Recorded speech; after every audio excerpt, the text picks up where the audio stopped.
Now, our two authors here are both flatlanders, unfortunately. Mr. Mayers was born in Texas, and Jeff was born in the Bronx, but they have long-time roots here in Vermont and have contributed much to the state. Bill was a high school teacher, member of the Vermont House of Representatives. He also is the co-author of a Vermont classic called Real Vermonters Don't Milk Goats. And Jeff has been a cartoonist since 1973 with the Rutland Herald. He's also syndicated through the Washington Post Syndicate, and you can see often some of his cartoons in the Valley News. Now, this wonderful book they've put together, The Full Vermonte, they have 19 collaborators, ranging from Julia Alvarez to Madeline Coonan and the cartoonist Ed Koren, who's contributed a very valuable point in which he discovered that the Trump White House does not have a pet, but he suggested the Vermont turkey. So this book has a lot of pretty strong shots taken at the administration, but there's also some very nice humor here, like the series of cartoons by Jeff showing President Trump as a Vermont farmer. Now, if our president had a sense of humor, which he doesn't, I think he would get a kick out of these cartoons.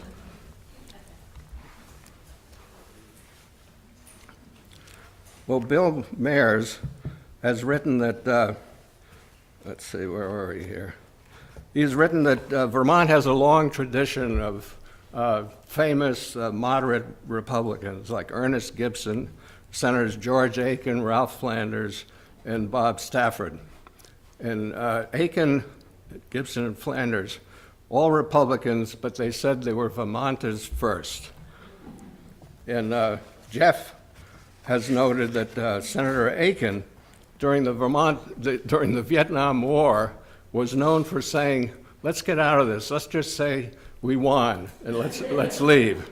Well, Jeff brings that up to date by saying, "We'll get through the next 4 years with inventiveness, cooperation, care for one another, and the sure knowledge that someday it will end and be forgotten like a storm, powerful but transient." In other words, as George Aiken advised, we simply declare victory and come home. So without further ado, I want to present to you the Full Vermontes.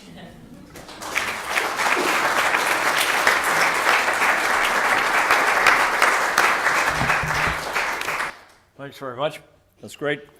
Well, we want to thank you all for coming inside out of that wonderful weather outside and joining us.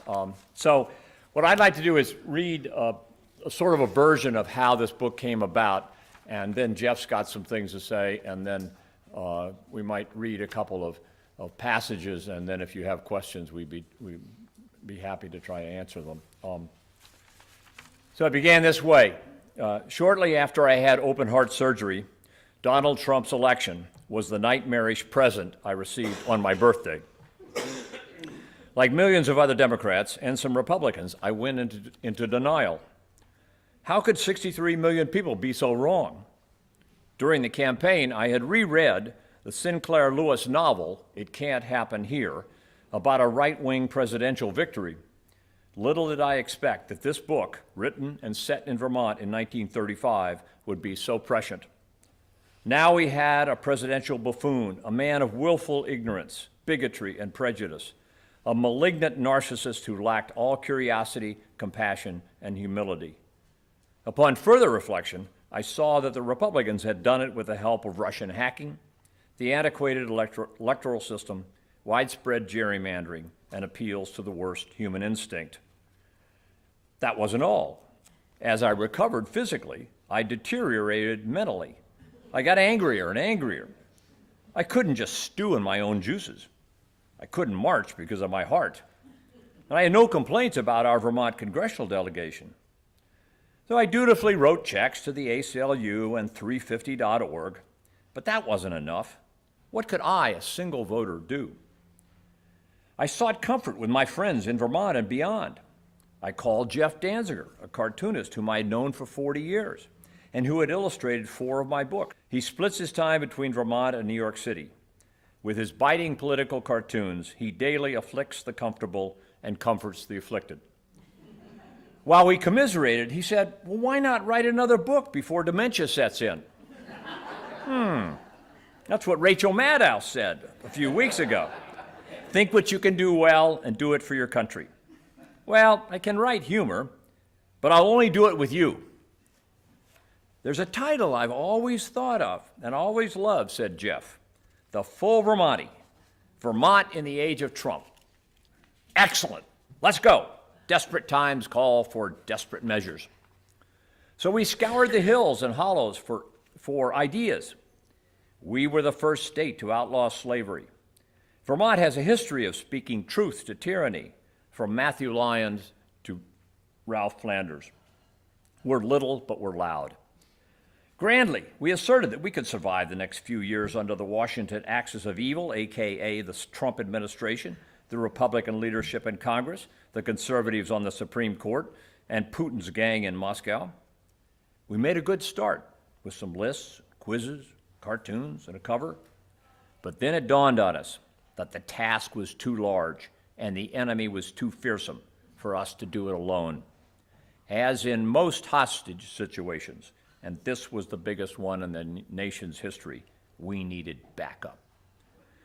So that put us on the trail of other wise, witty, and like-minded friends to join our posse of writers and artists.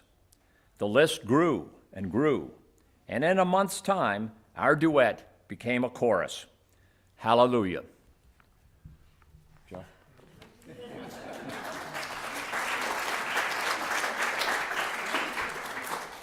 I want to, is this working? Okay. I want to repeat thank you for coming out. I remember I was in Ireland one time and we were supposed to do a little show like this about a book or something, and nobody showed up. And it was a beautiful, beautiful day, and my host said, well, they were held up by good weather. I can tell you a little bit about the book and about myself. I've known Bill for a long time. We like to write and illustrate together. I've been a political cartoonist since sometime in the 70s when I submitted cartoons to the Barre Montpelier Times-Argus, which many of you will remember was Vermont's largest afternoon newspaper. And the only other afternoon newspaper was the Caledonia Record, and if you don't think the competition was fierce to be the largest. We started a Sunday newspaper, or the Mitchells did rather, under the threat of the Burlington Free Press doing the same thing, because we hated the Burlington Free Press. It was good reason, and got the thing out. Came up against the fact that there really wasn't very much news in Vermont on a regular basis. There's a shirt that says if it happens here, it stays here, but nothing ever happens here. Well, that was quite true. So that a hole in the news hole opened, and they needed somebody to do drawings. The larger, the better. That's changed in newspapers now, but at that time it came in very handy, and I would go down and work on Friday nights drawing things that I had no idea about. But as long as they were large, everybody was happy. The politics were very friendly, very easygoing. They were not like New York State politics, where everyone wants to murder each other. People got along and searched for a common solution to common problems. And there really isn't much to cartoon if they're all going to get along and be nice to each other. So I had to turn to things like cars rusting away, and cows, and little kids standing out waiting for the school bus, half frozen to death, which was great because a lot of that happened. A lot of it was funny and a lot of it was intriguing. And I went to work in New York for the newspapers down there. I taught school for about 10 years, and then I worked for 10 years for the Christian Science Monitor in Boston, and then after that, I went back to New York and just worked as a syndicated cartoonist. But during all that time, I was still with the Rutland Herald, and I've been with that newspaper for, I think, 41 years, which for a cartoonist today, if you've been following the really sad news about newspapers, is quite a while. And I've enjoyed it all. It's a great one. It doesn't pay. My first cartoon I got $1 for from the Times Argus. And they said, well, we can only pay you $1 because that's all we're paying for the syndicated cartoonist, Herb Block. And I remember thinking at the time, poor Herb, he must be starving. Herb Block left this world with $15 million in the bank, so he wasn't starving. Anyway, what else can we say about the book? You'll enjoy it. It's something to keep around. I don't think anybody else has done a book like this about the Trump administration. And the Trump administration may horrify everyone else, but for cartoonists, it is a gift from a benevolent God. So I thought I'd read one or two fairly short pieces, and Jeff, you get another slot to talk, and then we can take some questions if we've got whoever's the timekeeper. He spoke of Ed Koren's gift to the White House, and this is his entire piece, which is called "A Vermont Pet for the White House: A Proposal." Quote, "Of all the stains besmirching the Trump presidency, none looms so large as the absence of a White House pet." New York Times, April 16, 2017. No two or four-legged animal companion would be more suitable for Mr. Trump than the Vermont turkey. This problematic fowl would be both physically and temperamentally a true and faithful sidekick to his master.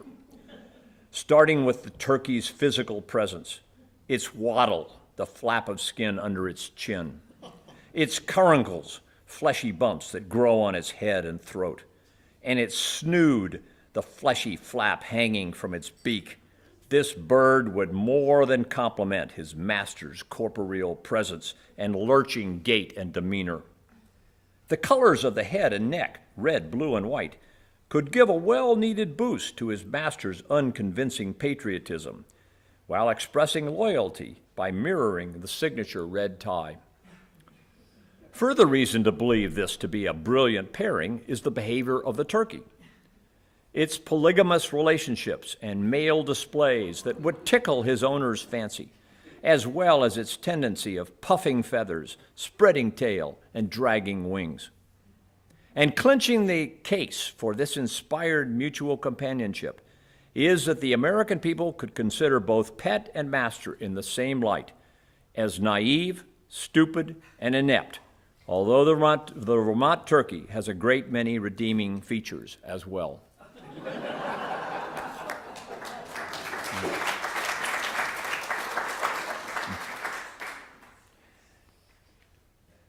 And this one, if I can find the right page.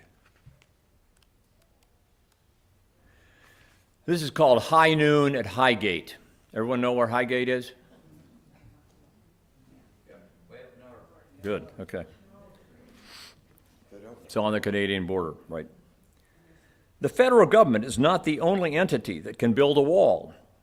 Fortunately, we only need one about 45 miles long across the boundary with Massachusetts.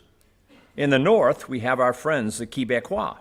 On the east, we have the Connecticut River. And on our west, we're guarded by Lake Champlain.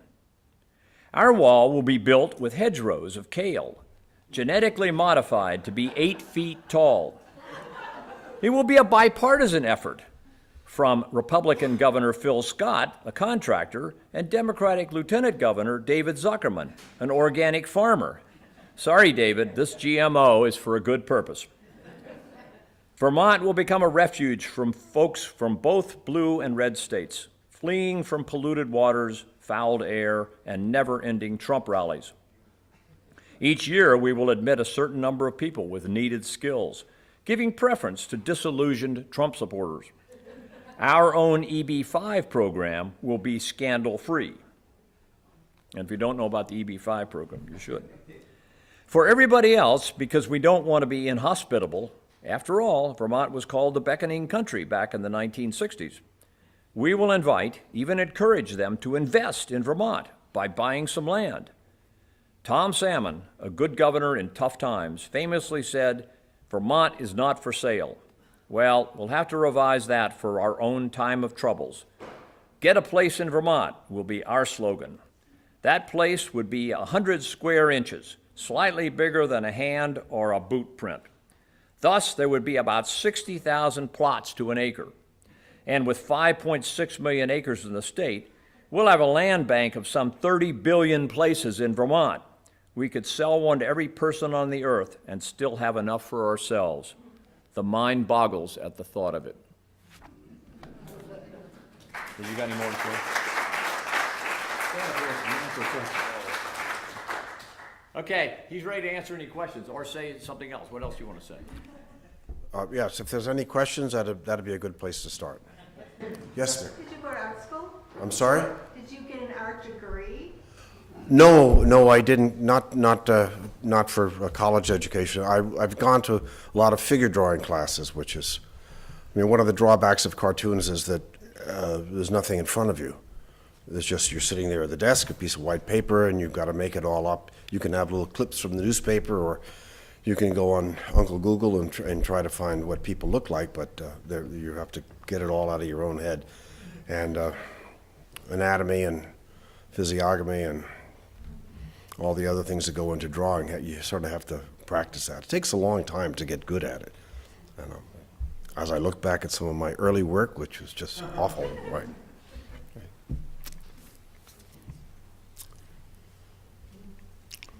If I were advising anybody to go into cartooning, I would say get a second job or get a regular job and do it as a hobby.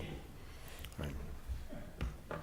Any other questions? Or yes, ma'am. How many pieces are you expected to produce, say, a week or a month, or how does that work? They like me to do 5 a week. I usually do more than that. And again, with the Trump administration, there's something every day. The news cycle has gotten so short that last night I was doing something about Ivana Trump stopping her clothing line, which is both sad and wonderful at the same time. And the syndicate said that my suggestion was that Sarah Huckabee Sanders would start her own clothing line. And the syndicate said, no, you can't do body shaming. So that was that. Sir. Are there topics that either you personally or the syndicate stay away from? Well, that was one of them. What do they stay away from? Newspapers are desperately trying to hold, not desperately, that's the wrong word, they're trying intelligently to try to hold on to their readers. So they don't want to see jokes about, isn't it funny so-and-so forth was drunk, because we no longer regard alcohol as a funny thing. We used to. I mean, people who remember Red Skelton kept himself alive on acting like a drunk, and everyone laughed. They thought it was funny, and it's not funny anymore. They don't like anything which would advise something for a child to do, like shooting a gun. Now, if you've seen other cartoons, the Bugs Bunny cartoon, they're constantly shooting each other. Nobody gets hurt, but they're blowing your shotguns and everything else. So they would not want that. The language has loosened up, so you can't use the F word or some of the other words, but you can get damn close to it. I did a cartoon a little while ago which I put the word "son of a bitch" in. It went right through. No one seemed to care, and that wouldn't have bothered anybody. Do you cartoon differently for the digital media as opposed to the print media? A little bit. The lettering, for example, if you try to read a cartoon on your phone, it's almost impossible to read, and you can't get closer. It doesn't do any good. But otherwise not. Some people have done animation, which I think is, I'm going to try to get into. Right. Yes, sir. Do you ever laugh at your own cartoons?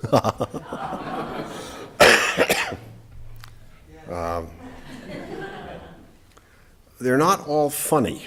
And for example, if you do a cartoon about children being held in at the border, that's not funny, and it's not supposed to be funny, and it doesn't have to be funny. I mean, the object is to be provocative and to be accurately provocative. So you go over it. Nobody ever seems to get really angry about a cartoon. They get disappointed and they call up. Readers of the Rutland Herald will remember a man named F. something Cutler who lived in Bridport, and he wrote a series of letters to the editor of the Rutland Herald. He became known as the Sage of Bridport. He would write letters that said, "Wake up, America."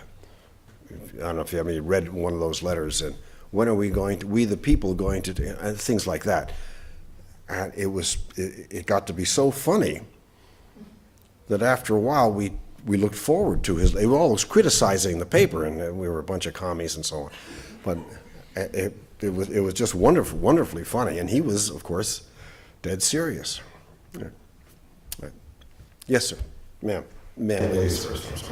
Did you grow up in Vermont? No, I do. I summered in the Adirondacks, and then we sometimes would come over here to buy maple syrup and so on. But no, I didn't. I moved here in 1966. I was going to college in Denver, and then I moved here, and then I was drafted for 4 years. And when I came back, I lived in Plainfield, Vermont, which is up by Montpelier. Yeah. Sir. Your cartoons are really editorials as an image. How do you think about the difference between the spoken word and the visual word as you're doing it now? Power of it. I think the main thing about the cartoon is it makes you stop. You don't have to read anything. It's sort of like a confection. If you've been paying attention to the news, you know who Jeff Sessions is. A lot of people don't. But if you have, it's kind of a reward. Well, I know him, I know his character, I know what he did lately, and so then the cartoon is a reward for paying attention. And graphically, it's supposed to have something that sticks in your mind. Writers do the same thing with metaphors and simile, but we just do it with a pencil. Right. Yes? Have you presented a talk like this to groups that aren't quite so like-minded, and how does that go? Well, not in Vermont, because we all think exactly the same. No, I think people give cartoonists a pass in a way. You know, we're supposed to be humorous, and I think it's good that they're funny. The newspapers now realize that the most popular thing on television and on the internet is humor and very snarky, sarcastic, mean-spirited satire. They didn't always think that. They thought it was cruel, and they were trying to be family newspapers. Bill, you want to? No, is that no, enough? I want it, you're better than Did you have a question? Did you? No. No. Yes? Jeff, is there such a thing as cartoonist block? Is there such a thing as cartoonist block? I've never been stuck by it, but yes, Jessica. How old were you when you started making cartoons? Sorry? How old were you when you started making cartoons? How old was I? The first one I did for the paper up there, I had just come back from the Army, and the Holiday Inn wanted to build a large motel overlooking the Capitol Dome on the mountain in back of the Capitol Dome. And we all went, crazy about that. And that was, I guess I was 28 or something like that. But I have a family of everybody draws and sketches in my family. My parents went to art school.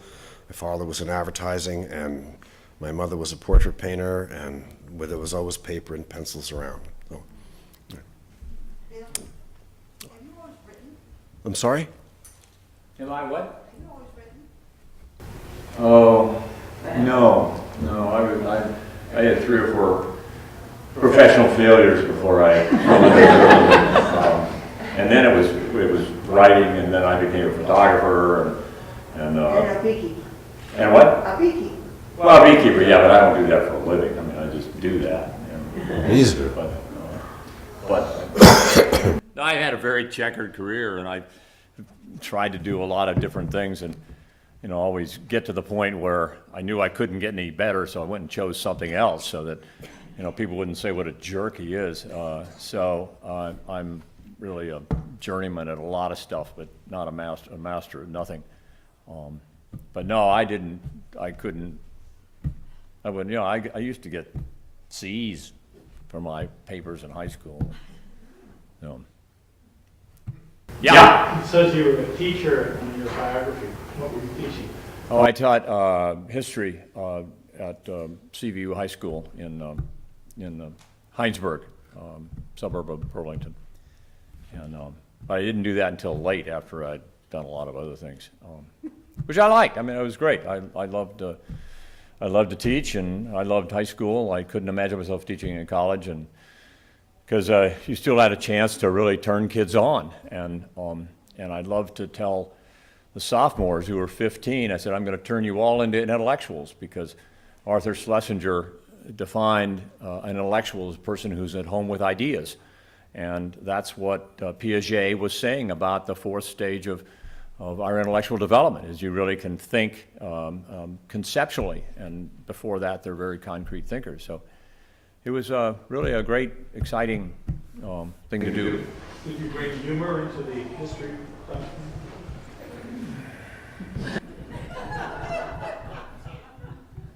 I think I was just sort of naturally a figure of contempt. I think I just, walk in the door and they would laugh, and but I would always end the I'd always end the year with a great advertisement that I learned when I was when I was about 8 years old, and I'll sing it for you.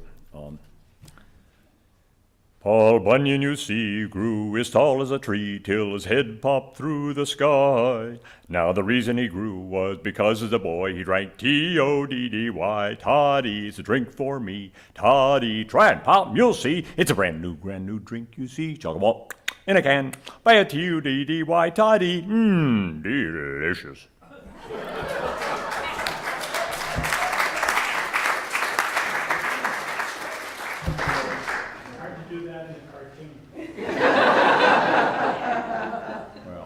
Made the kids happy.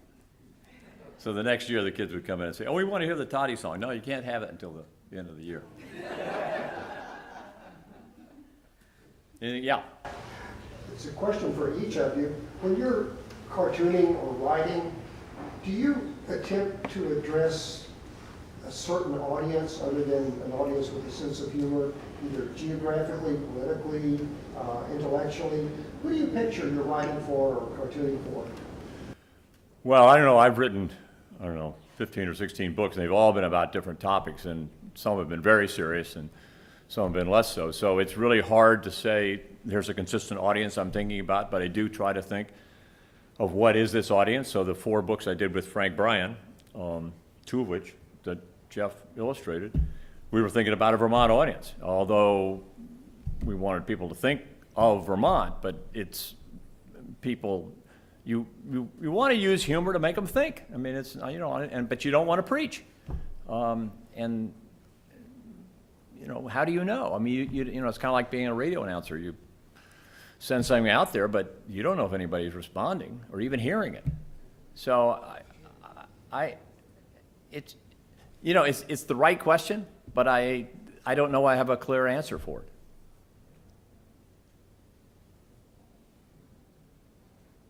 Anything else? We can read another passage if you want. Oh. Okay, this is Al Bowright is he was a legislative counsel in the legislature, and he also helped to found a wonderful theatrical group called the Groundhog Opry up in Plainfield, Marshfield, Morrisville area, and he grew up in Morrisville. And he wrote this. This is My Way, the Trumpified, sorry, Frank, un-Vermont version. You know, Frank Sinatra, you know, My Way, do it my way. So, the fake press is the one that fills the air with rants and hootin'. They've taken all the fun out of my bromance with Putin. I've lived my life for me, a highwayman without a highway. If a Vermont sap is flowing free, just send him my way. Regrets? I've got a bunch.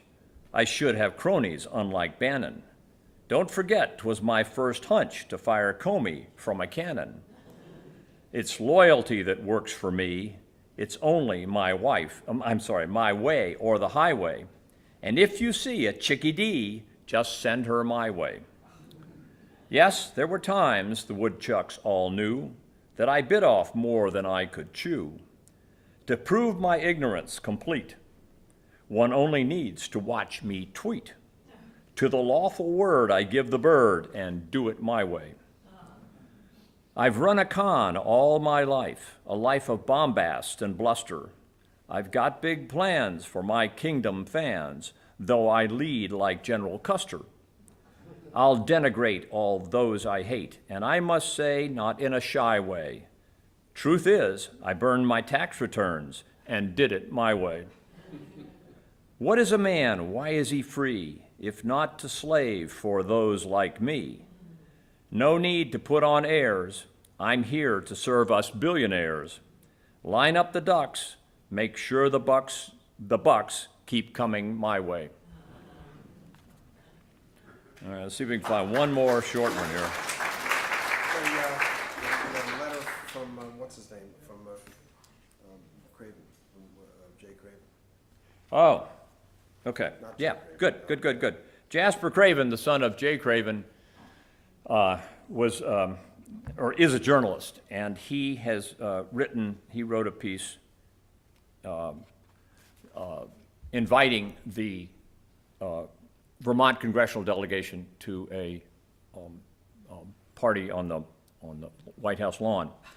So he writes as follows. To Vermont's three esteemed congressmen, it is with great pleasure that Melania and I seek your presence at my first congressional picnic as president, to be held on June 22nd on the White House lawn. Please feel free to bring your lovely family members. Food and drinks will be provided. I look forward to meeting with you all during the festivities and conversing about the common ground we can find to make America great again. While I know we don't see eye to eye on many matters, I have a great deal of respect for the state of Vermont and its constituents. Yours is a state of transcendent beauty, with rolling hills and peaceful waters. Your air is sweet, your soil rich. But it's no Manhattan, believe me. My towers touch the sky and rip into the clouds. In Burlington, your wimpy mayor, Wiener something, can barely get approval for a 160-foot redevelopment on the Church Street Mall. That would be Vermont's tallest building. 160 feet? Please, I have a boat longer than that. As you all know, I visited Burlington during my presidential campaign, performed at the Tin Theater. Beautiful venue, but no Carnegie Hall. Stuffy place, really. Not classy.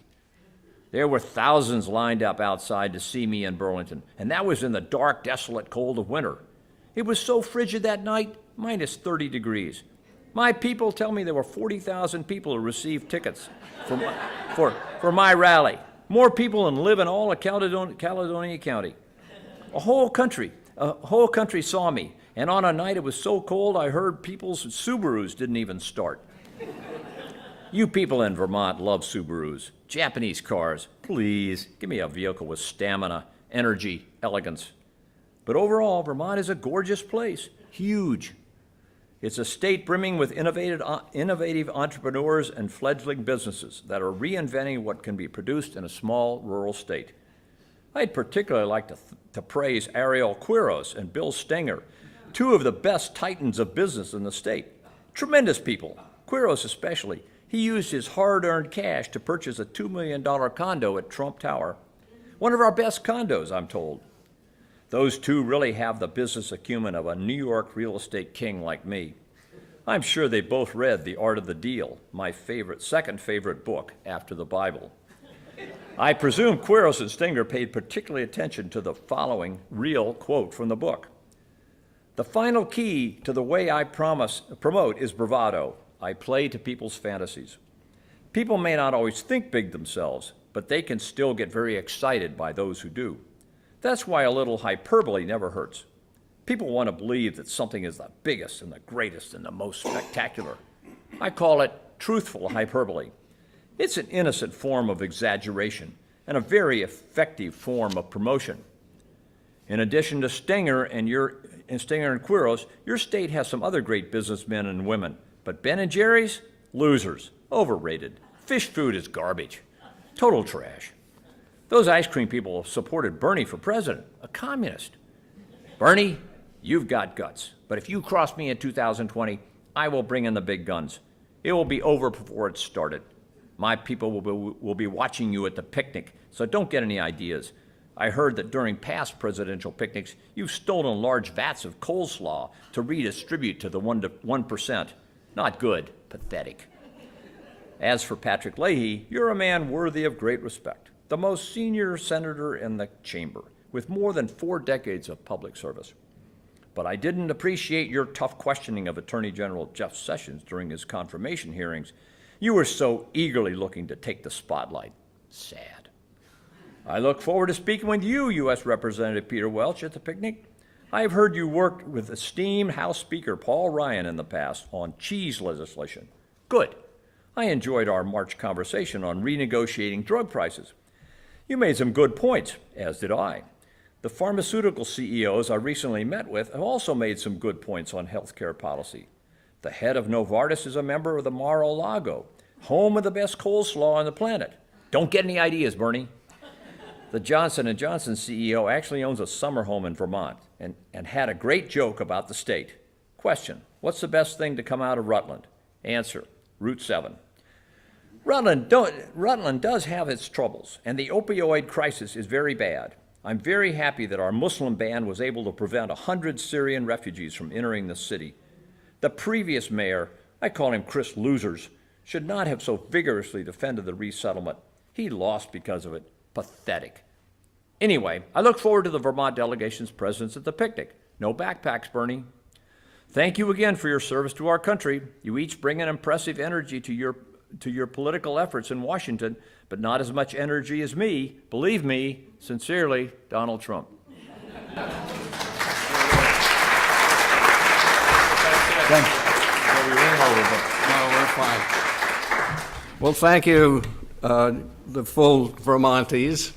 And the book is going to be available. The authors are going to be downstairs.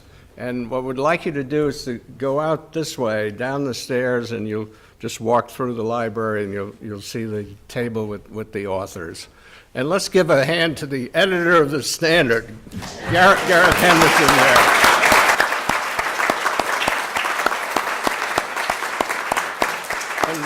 And Phil Camp was here a minute ago, but I think he went out. He deserves a hand too. So thank you very much.